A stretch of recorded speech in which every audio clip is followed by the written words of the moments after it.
여러분 안녕하세요. 영선갤러리 대표 김형진입니다. 영선갤러리 미술 특강으로서 오늘은 여러분들이 최근 주목해야 될 아트마켓 핫이슈 10에 대해서 10가지에 대해서 같이 한번 공부를 해보는 그런 시간을 갖도록 하겠습니다. 그래서 우리가 국내외 미술시장의 변화에 좀 어떻게 주목해야 될까 하는 그런 부분에 대해서 여러분과 같이 공부해 보도록 하겠습니다. 그래서 여러분들 화면에 보시는 바와 같이 한 10개 정도 주제를 정했는데, 첫째가 단색화 원로 그룹 작가들의 약진이다, 이렇게 볼 수 있습니다. 그래서 세부적인 그런 사항을 보면 단색 화풍이 우리의 미술계를 주류를 이루고 있는데, 그 대표적인 작가들은 여러분들 잘 아시는 김환기, 정상화, 박서보, 하종현, 김태호 등의 작가라고 말씀드릴 수가 있겠습니다. 그래서 이런 단색화 중에서도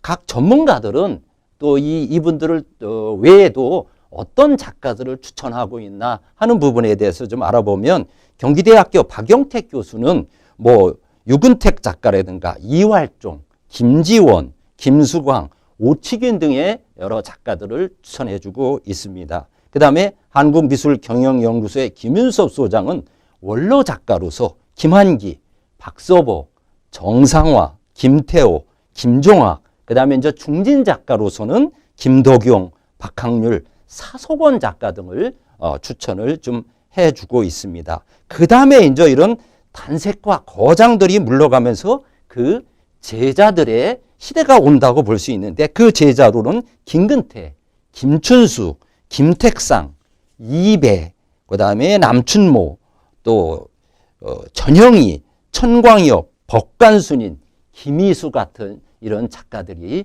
등장하고 있다라고 볼 수 있습니다. 다음 두 번째 이슈로서 국제 무대에서 한국 현대미술이 재평가를 받고 있다, 이렇게 말씀드릴 수가 있습니다. 특히 윤영근 작가의 경우에 보면 베니스 비엔날레 특별전에 초대가 되어서 자기의 어떤 위상을 높이는 그런 부분도 있고, 또 이우환, 박소보 등의 어떤 국제적인 미술관과 갤러리 초대전으로 말미암아 한국 미술이 재평가를 받고 있다, 이렇게 말씀을 드릴 수가 있겠습니다. 다음은 세 번째로 우리나라 그 미술 시장의 양극화가 두드러지게 나타나고 있다라고 볼 수 있습니다. 그래서 여러분들 화면에 보시는 바와 같이 특정 화랑 중심으로 모든 게 이루어지고 있다. 어쩌면 이게 긍정적인 측면도 될 수 있고 부정적인 측면도 될 수가 있다라고 말씀드릴 수 있습니다. 그 다음에 경매 취급에서도 작가 편중도가 심하게 나타나고 있다, 이렇게 볼 수 있습니다. 그 다음에 기형적인 미술 시장과 최근에 온라인에서 거래가 50% 이상 증가되고 있다, 이런 부분이 우리 미술 시장이 양극화가 나타나고 있는 그런 현상이라고 볼 수가 있겠습니다.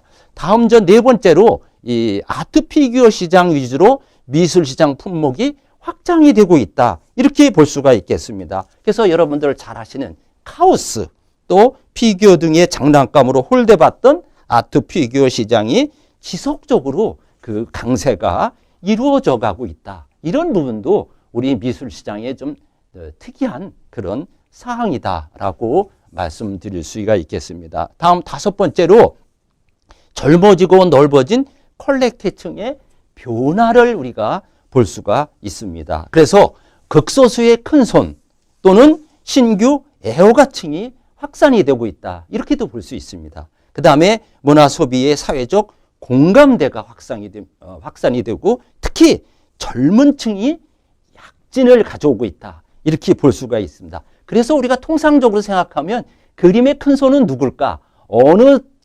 연령대가 그림을 많이 구입할까 보면 40대, 50대, 60대 이렇게 생각하지만 최근에는 30대가 비중이 가장 커지고 있습니다. 그 다음에 40대가 주류를 이루고 있다. 그 다음에 이제 우리의 거실에 걸리는 그림을 누가 찾아준다?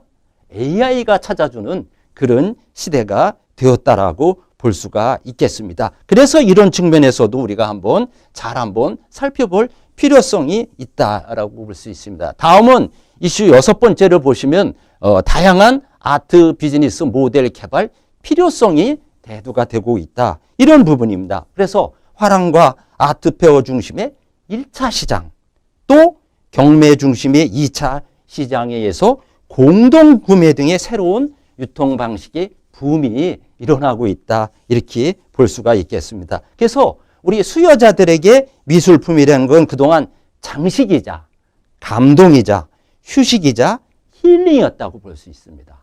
그러나 최근 미술계의 현황을 요약해보면 이 미술은 감상 플러스 투자 플러스 향유라고 볼 수가 있겠습니다. 그래서 앞으로는 이 물가보다는 미술품의 어떤 그 비중이 더 큰 그런 시대가 도래하지 않을까 하는 부분도 우리의 어떤 이슈 중에 하나라고 볼 수가 있습니다. 그래서 3만 불 시대에는 문화가 취미 시대가 도래하고 4만 불이 넘으면 문화 소비가 보편화되는 그런 시기가 된다. 이렇게 말씀드릴 수 있습니다. 그래서 4만 불이 됐을 때 개인 미술관이 증가되는 그런 현상도 우리가 찾아볼 수 있다. 이렇게 말씀을 드릴 수가 있겠습니다. 다음으로는 7번째, 이 기업 중심의 어떤 예술 지원 및 아트 콜라보가 새로운 바람을 일으키고 있다. 이렇게 말씀을 드릴 수 있겠습니다. 그래서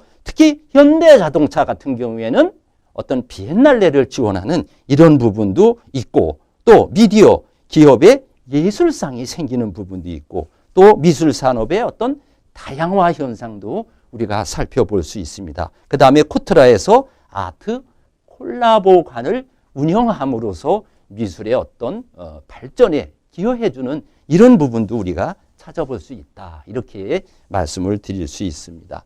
다음은 8번째로 미술 시장에 대한 정부의 적극적인 개입이 나타나고 있다. 이렇게 볼 수 있습니다. 그래서 해외 시장을 개척하는 부분을 지원해주는 이런 부분도 있습니다. 또 미술 장터의 전국적인 확산을 도모함과 또 지원 방식을 다양화하고 특히 세제 혜택을 주고 있다고 볼 수 있습니다. 즉 얼마 전까지만 해도 그 세제 혜택 지원이 500만 원에서 이제 1000만 원으로 늘어난 이런 부분도 어떤 미술 시장에 대한 정부의 적극적인 정책이다. 이렇게 한번 살펴볼 수가 있겠습니다.